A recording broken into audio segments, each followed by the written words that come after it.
ಮರೆಯಾಗಿದ್ದಾರೆ sir, ನಿಮ್ಮ ಮೊದಲ ಪ್ರತಿಕ್ರಿಯೆ? ಮನಮೋಹನ್ ಸಿಂಗ್ ಅವರು ಸ್ವರ್ಗಸ್ಥರಾಗಿದೆ ಅಂತ ಗೊತ್ತಾದಾಗ ನನಗೆ ದಿಗ್ಭ್ರಮೆಯಾಗಿದೆ. ನಾನು ಅವರ ಜೊತೆಯಲ್ಲಿ 2004ರಿಂದ 2014ರವರೆಗೂ ಸಚಿವರಾಗಿ ಕೆಲಸ ಮಾಡುವಂಥ ಸುದೈವ, ಒಳ್ಳೆ ಮಾರ್ಗದರ್ಶನ, ರಸ್ತೆ, ರೈಲ್ವೆ ಮಾರ್ಗ, MSc ಮೇಲಿ ಕೂಡ ನನಗೆ ಅವಕಾಶ ಮಾಡಿಕೊಟ್ರು ಕೆಲಸ ಮಾಡಲಿಕ್ಕೆ.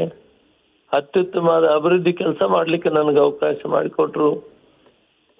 ಈ ರಾಷ್ಟ್ರದ ಜಗತ್ತಿನ ಅತಿ ಶ್ರೇಷ್ಠ ಅರ್ಥ ಜ್ಞಾನವನ್ನು ಹೊಂದಿದ್ದವರು, ಅರ್ಥ ತಜ್ಞರವರು ಇವತ್ತು ಈ ದೇಶ ಅಂತ ಮಹಾನ್ ಕ್ಷೇತ್ರವನ್ನು ಕಳೆದುಕೊಂಡಿದೆ. ದೇಶ ಕಷ್ಟ ಕಾಲದಲ್ಲಿದ್ದಾಗ ನರಸಿಂಹರಾಯರು ಪ್ರಧಾನಮಂತ್ರಿ ಆಗಿದ್ದಂಥ ಕಾಲದಲ್ಲಿ ಅರ್ಥ ಸಚಿವರಾಗಿ ಅವರು ಮಾಡಿದಂಥ ಕೊಡುಗೆ ಅಪಾರವಾಗಿದ್ದು. ದೇಶ ಕಷ್ಟ ಕಾಲದಲ್ಲಿ ಅವತ್ತು ಆರ್ಥಿಕ ಪರಿಸ್ಥಿತಿ ಇದ್ದಾಗ ಅದರ ಮೇಲೆ ತಂದರು. ತಾನೇ ಪ್ರಧಾನಮಂತ್ರಿ ಆದಮೇಲೆ ಹಲವಾರು ಹೊಸ ಕಾರ್ಯಕ್ರಮ, right to education, right to information, ಪ್ರಧಾನಿ ಮತ್ತು ಇದು ಮನ್ರೇಗಾ ಮತ್ತು ನ್ಯಾಷನಲ್ ಫುಡ್ ಸೆಕ್ಯೂರಿಟಿ ಆಕ್ಟ್ ಇಂಥ ಮಹಾನ್ ಕ್ರಾಂತಿಕಾರ ಬದಲಾವಣೆಗಳನ್ನು ದೇಶದಲ್ಲಿ ಕೊಂಡು ಈ ದೇಶದ ಸರ್ವತೋಮುಖ ಅಭಿವೃದ್ಧಿಗೆ ಕಾರಣಭೂತರಾಗಿ ಜಗತ್ತಿನ ಬಲಿಷ್ಠ ರಾಷ್ಟ್ರಗಳ ಜೊತೆಗೆ ಆರ್ಥಿಕ ಪರಿಸ್ಥಿತಿಯಲ್ಲಿ ಭಾರತವನ್ನು ಕೊಂಡೊಯ್ದಂಥ ಮಹಾನ್ ಚೇತನ ಇವತ್ತು ಸ್ವರ್ಗಸ್ಥರಾಗಿದ್ದಾರೆ. ಅತೀವ ದುಃಖವಾಗಿದೆ. ಈ ನೋವನ್ನು ಭರಿಸುವ ಶಕ್ತಿ ಭಗವಂತ ಅವರ ಕುಟುಂಬಕ್ಕೆ, ಅವರ ಅನುಯಾಯಿಗಳಿಗೆ ಕೊಡಲಿ ಅಂತೇಳಿ, ಆ ಆತ್ಮಕ್ಕೆ ಶಾಂತಿಯನ್ನು ಕೊಡಲಿ ಅಂತ ದೇವರನ್ನ ಪ್ರಾರ್ಥನೆ ಮಾಡ್ತೇನೆ. ಸರ್, ಬಹಳ ಭಾವುಕರಾಗಿ ಮಾತನಾಡ್ತಿದ್ದೀರಿ. ನೀವು ಹೇಳ್ತಾ ಇದ್ರಿ ಸರ್, ನಾನು ಅವ್ರ ಜೊತೆ ಕೆಲಸ ಮಾಡಿದ್ದೀನಿ ಅಂತ. ನೀವು ಕಂಡಂತೆ ಮನಮೋಹನ್ ಸಿಂಗ್ ಅವರ ದೂರದೃಷ್ಟಿ ಏನಿತ್ತು ಸರ್? ಈ ಭಾರತದ ಅಭಿವೃದ್ಧಿಗಾಗಿ ಅವರು ಆಲೋಚಿಸುವ ರೀತಿ ಏನಾಗಿತ್ತು ಸರ್? ನಿಮ್ಮ ಹತ್ರ ಏನಾದರೂ ಹಂಚ್ಕೊಂಡಿದ್ರಾ, ಮಾತನಾಡಿದ್ರಾ? ಮತ್ತಷ್ಟು ಅವರು ಹೆಚ್ಚಿಗೆ ಏನು ಮಾತಾಡ್ತಾ ಇರಲಿಲ್ಲ. ನಮಗೆ ಮಾರ್ಗದರ್ಶನ ಕೊಡ್ತಿದ್ರು. ನಿಮ್ಮ ಇಲಾಖೆಯಲ್ಲಿ ಇಂತಿಂಥ ಕೆಲಸ ಮಾಡಬೇಕು ಅಂತೇಳಿ ಹೇಳ್ತಾ ಇದ್ರು. ಅಷ್ಟೇ ಸೂಕ್ಷ್ಮವಾಗಿ ಹೇಳ್ತಿದ್ರು. ಅಧಿಕಾರಿಗಳು ಅದೇ ರೀತಿ ಸ್ಪಂದನೆ ಮಾಡ್ತಿದ್ರು. ಅದರ ಮುಖಾಂತರ ಬಹಳಷ್ಟು ದೊಡ್ಡ ಪ್ರಮಾಣದಲ್ಲಿ ಕೆಲಸಗಳನ್ನು ಮಾಡೋಕ್ಕಾಗಿದೆ. ಸುಮಾರು 8 ಲಕ್ಷ ಕುಟುಂಬಗಳಿಗೆ ಜೀವನ ಮಾಡುವಂಥ ದಾರಿಯನ್ನ MSMEಲಿರೋರು ಮಾಡಬೇಕಾದ್ರೆ ಅವರೇ ಕರೆಸಿ ಹೇಳಿದರು. ನನ್ನ ಪ್ರಧಾನಮಂತ್ರಿ ಎಂಪ್ಲಾಯ್ಮೆಂಟ್ ಜನರೇಷನ್ ಪ್ರೋಗ್ರಾಮ್ ಅಂತಿದೆ MSMEಯಲ್ಲಿ, ಖಾದಿ ವಿಲೇಜ್ ಕಮಿಷನ್ ಒಳಗಡೆ. ನೀವು ಗುಡಿ ಕೈಗಾರಿಕೆ ಗ್ರಾಮಾಂತರ ಅಭಿವೃದ್ಧಿಗೆ ಸಬ್ಸಿಡಿ 5ರಿಂದ 25 ಲಕ್ಷವರೆಗೂ ಒಬ್ಬ ವ್ಯಕ್ತಿ ಕೊಡ್ಲಿಕ್ಕಾಗುತ್ತೆ. ಬ್ಯಾಂಕ್ಗಳ ಸಹಾಯ ಪಡೆದು ಇದೊಂದು ದೊಡ್ಡ ಕಾರ್ಯಕ್ರಮ ಮಾಡ್ಲಿಕ್ಕೆ ಅವಕಾಶ ಇದೆ ನೋಡಿ ಅಂತ ಹೇಳಿದೆ. ಅದನ್ನು ನಾನು ಅಧಿಕಾರಿಗಳನ್ನ ಕರೆಸಿ ಎಲ್ಲ ಮಾತಾಡಿ 1 ಲಕ್ಷ ಎಂಟರ್ಪ್ರಿನರ್ ಉದ್ಯಮಗಳನ್ನು ತಯಾರು ಮಾಡಿದ್ವಿ. ಅವರು ಒಬ್ಬರು 8 ಜನಕ್ಕೆ ಕೆಲಸ ಕೊಡೋ ಅವಕಾಶ ಅಂದ್ರೆ 8 ಲಕ್ಷ ಕುಟುಂಬಗಳಿಗೆ ಅವಕಾಶ ಮಾಡಿ ಇದೊಂದು ದೊಡ್ಡ ಕಾರ್ಯಕ್ರಮ ನನ್ನ ಕೈಲಿ ಮಾಡಿಸಿದ್ರು. ಅದು ಅವರ ದೂರದೃಷ್ಟಿ, ಅವರ ದೇಶದ ಚಿಂತನೆ ಮತ್ತು ಯುವ ಪೀಳಿಗೆ ಅಭಿವೃದ್ಧಿ ಮತ್ತು ಯುವಕರಿಗೆ ಎಂಪ್ಲಾಯ್ಮೆಂಟು ಮತ್ತು ಅವರು ಒಂದು ಕೈಗಾರಿಕೆ ಮುಖಾಂತರ ಬದುಕೋದಕ್ಕೆ ದಾರಿ ನೋಡಿದಾಗ ಅವರ ದೂರದೃಷ್ಟಿ ಇಷ್ಟು ಅಂತ ಹೇಳಲಿಕ್ಕೆ ಸಾಧ್ಯವಿಲ್ಲ. ಸರ್, ಮತ್ತೊಂದು ಪ್ರಮುಖವಾದಂಥ ಪ್ರಶ್ನೆನ ನಿಮ್ಮ ಮುಂದೆ ಇಡ್ತೀನಿ. ಯಾಕಂತಂದರೆ ನೀವು ಅವ್ರ ಜೊತೆ ಕೆಲಸ ಮಾಡಿದ್ರಿ, ಜೊತೆಲಿದ್ರಿ ಅನ್ನೋ ಉದ್ದೇಶಕ್ಕಾಗಿ.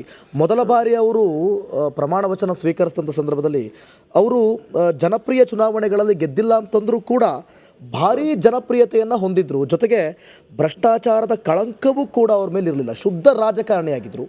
ಆದರೂ ಮೌನ ರಾಜಕಾರಣಿ ಅಂತ ಹೇಳ್ತಿದ್ರು. ಆದರೂ ದೇಶಕ್ಕೆ ಕೊಟ್ಟಂಥ ಕೊಡುಗೆ ಬಗ್ಗೆ ನೀವು ಹೇಳೋದಾದ್ರೆ ಸರ್? ಅವರು ಮೂಲತಃ ಆ ಅರ್ಥಶಾಸ್ತ್ರದಲ್ಲಿ ಶ್ರೇಷ್ಠವಾದಂಥ ಕೆಲಸ ಮಾಡಿ ಅವರದೇ ಆದ ಅನುಭವ ಐತಿ ದೇಶದಲ್ಲಿ. ಅವರ ಆ ಅನುಭವವನ್ನ ಈ ದೇಶಕ್ಕೆ ಹಂಚಿಕೆ ಮಾಡಿದ್ದಾರೆ.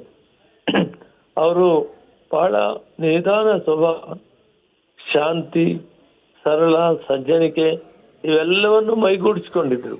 ಯಾವ ಸಂದರ್ಭದಲ್ಲಿ ಕೂಡ ಕೋಪ ಮಾಡ್ಕೊಳ್ತಾ ಇಲ್ಲ. ಏನಾದರೂ ಇದೇ ಕೆಲಸ ಆಗ್ಬೇಕಂದಾಗ ಆಯ್ತು ಮಾಡೋಣ ಅಂತ ಹೇಳ್ತಾ ಇದ್ರು. ಅವರ ಭಾವನೆಗಳು, ಅವರ ಚಿಂತನೆಗಳು ಬಹಳ ಆಳವಾಗಿತ್ತು. ಅದೆಲ್ಲವೂ ಕೂಡ ದೇಶದ ಅಭಿವೃದ್ಧಿ ಕಡೆ ಗಮನ ಇತ್ತು. ಅದರಲ್ಲಿ ಏನು ಸ್ವಾರ್ಥ ಇರಲಿಲ್ಲ. ಇದನ್ನು ನಾವು ಅವರ ಹತ್ತಿರದಿಂದ ಕಂಡಂತ ವಿಷಯಗಳು.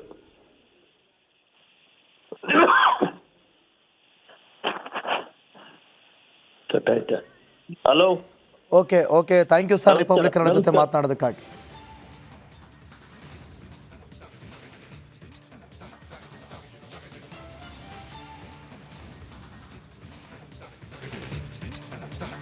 ನೋಡಿ, ಮೊದಲ ಅವಧಿ 2004ರಿಂದ 2009 ಪ್ರಧಾನಮಂತ್ರಿಯಾಗಿ ಪ್ರಮಾಣ ವಚನ ಸ್ವೀಕರಿಸಿದ್ದು. 2004ರ ಸಾರ್ವತ್ರಿಕ ಚುನಾವಣೆಗಳ ನಂತರ ಭಾರತೀಯ ರಾಷ್ಟ್ರೀಯ ಕಾಂಗ್ರೆಸ್ ಲೋಕಸಭೆಯಲ್ಲಿ ಏಕೈಕ ಅತಿ ಹೆಚ್ಚು ಸ್ಥಾನಗಳನ್ನು ಹೊಂದಿರುವ ರಾಜಕೀಯ ಪಕ್ಷವಾಗಿ ಅಧಿಕಾರದಲ್ಲಿರುವಂಥ ರಾಷ್ಟ್ರೀಯ ಪ್ರಜಾಸತ್ತಾತ್ಮಕ ಒಕ್ಕೂಟ ಅಂದರೆ NDA ಅದನ್ನು ಕೊನೆಗೊಳಿಸಿತ್ತು. ಅದಾದ ಬಳಿಕ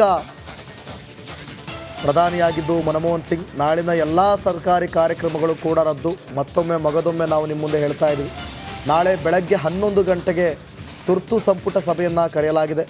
ಡಾಕ್ಟರ್ ಮನಮೋಹನ್ ಸಿಂಗ್ ನಿಧನದ ಹಿನ್ನೆಲೆ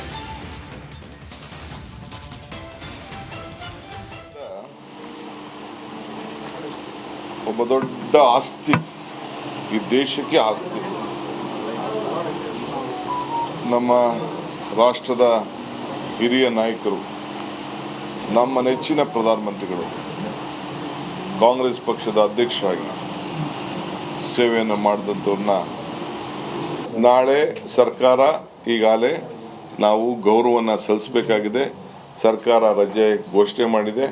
ಸೊ ಆ ದೃಷ್ಟಿಯಿಂದ ನಮ್ಮೆಲ್ಲ ಕಾರ್ಯಕ್ರಮಗಳನ್ನು ರದ್ದಾಗಿದೆ. ಸರ್ಕಾರಿ ಕಾರ್ಯಕ್ರಮಗಳನ್ನು ಮತ್ತು ನಮ್ಮ ಪಕ್ಷದ ಕಾರ್ಯಕ್ರಮ ಇದೊಂದು ಮೌರ್ನಿಂಗ್ ಒಂದು ಬಿಟ್ಟರೆ ಮಿಕ್ಕಿದೆಲ್ಲ ಕಾರ್ಯಕ್ರಮಗಳನ್ನು ನಾವು ರದ್ದು ಮಾಡೋಂಥ ವ್ಯವಸ್ಥೆಯನ್ನು ನಾವು ಮಾಡಿದ್ದೇವೆ. ಓಕೆ, ಮತ್ತಷ್ಟು ಡೀಟೇಲ್ಸನ್ನು ಕೊಡ್ತಾ ಹೋಗ್ತೀವಿ ವಿರಾಮದ ಬಳಿಕ.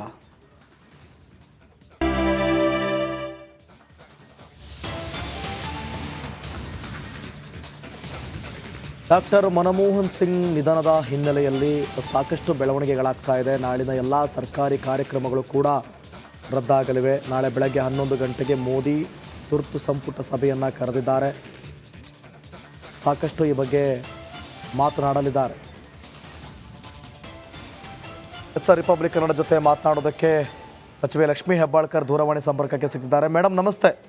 ನಮಸ್ಕಾರ. ಮೇಡಮ್, ಇಡೀ ದೇಶ ಕಂಡ ಆರ್ಥಿಕ ತಜ್ಞ, ಮಾಜಿ ಪ್ರಧಾನಿ ಇವತ್ತು ಕಣ್ಮರೆ ಆಗಿರುವಂಥದ್ದು, ನಿಮ್ಮ ಮೊದಲ ಪ್ರತಿಕ್ರಿಯೆ ಮೇಡಮ್? ನಿಜವಾಗ್ಲೂ ಬಹಳಷ್ಟು ದುಃಖಕರವಾದಂಥ ಒಂದು ಪರಿಸ್ಥಿತಿ ನಮಗೆಲ್ಲರಿಗೂ. ಯಾಕಂತಂತಂದ್ರೆ ದೇಶ ಕಂಡಂತ ಆರ್ಥಿಕ ತಜ್ಞ ಅಂತಾನೆ ತಾವು ಹೇಳ್ತಾ ಇದ್ದೀರಾ. ದುಡಿಯುವ ಕೈಗೆ ಕೆಲಸವನ್ನ ಕೊಡ್ಲಿಕ್ಕೆ ಉದ್ಯೋಗ ಖಾತ್ರಿಯನ್ನ ಮಾಡಿದ್ರು. ಯಾರು ಈ ದೇಶದಲ್ಲಿ ಹಸಿವಿನಿಂದ ಇದಾಗಬಾರ್ದು ಅಂತ ಹೇಳಿ ರೈಟ್ ಟು ಫುಡ್ ಆಕ್ಟ್ ತಂದ್ರು. ಬಡವ್ರ ಮಕ್ಕಳು ಕೂಡ ಒಳ್ಳೆ ಸ್ಕೂಲ್ನಲ್ಲಿ ಕಲಿಬೇಕು ಅಂತ ಹೇಳಿ ರೈಟ್ ಟು ಎಜುಕೇಶನ್ ಆಕ್ಟ್ ತಂದ್ರು. ಬಹಳಷ್ಟು ಒಳ್ಳೆ ಕೆಲಸಗಳನ್ನ ಮಾಡಿ ಈ ದೇಶವನ್ನ ಬಡತನದಿಂದ ಮತ್ತು ದುಡಿಮೆ ರಹಿತವಾದಂತ ಕೈಗಳಿಂದ ಮುಕ್ತಿ ಕೊಡಲು ಬಹಳಷ್ಟು ಪ್ರಯತ್ನ ಪಟ್ರು. ಇಡೀ ವಿಶ್ವದಲ್ಲಿ ಆರ್ಥಿಕತೆ ಏರುಪೇರಾಗಿ ಅಮೆರಿಕದಂತ ದೇಶದಲ್ಲೇ ಹೆಚ್ಚು ಕಡಿಮೆ ಆದ್ರೂ ಕೂಡ ಭಾರತಕ್ಕೆ ಅದು ಏನು ಇಫೆಕ್ಟ್ ಆಗದ ಹಾಗೆ ನಮ್ಮ ದೇಶವನ್ನ ಕಾಪಾಡ್ಕೊಂಡು ಹೋದ್ರು. 10 ವರ್ಷ ದೀರ್ಘಕಾಲ ನಮ್ಮ ದೇಶದ ಪ್ರಧಾನಮಂತ್ರಿಯಾಗಿ ಇಡೀ ವಿಶ್ವದಲ್ಲಿನೇ ಭಾರತದ ಪತಾಕೆಯನ್ನ ಹಾರಿಸ್ಲಿಕ್ಕೆ ಅವರು ಬಹಳಷ್ಟು ಪ್ರಯತ್ನ ಮಾಡಿದ್ರು ಮತ್ತು ಯಶಸ್ವಿನೂ ಆದ್ರು. ಇಂಥವರನ್ನ ಕಳೆದುಕೊಂಡು ಭಾರತ ದೇಶದ ರಾಜಕಾರಣ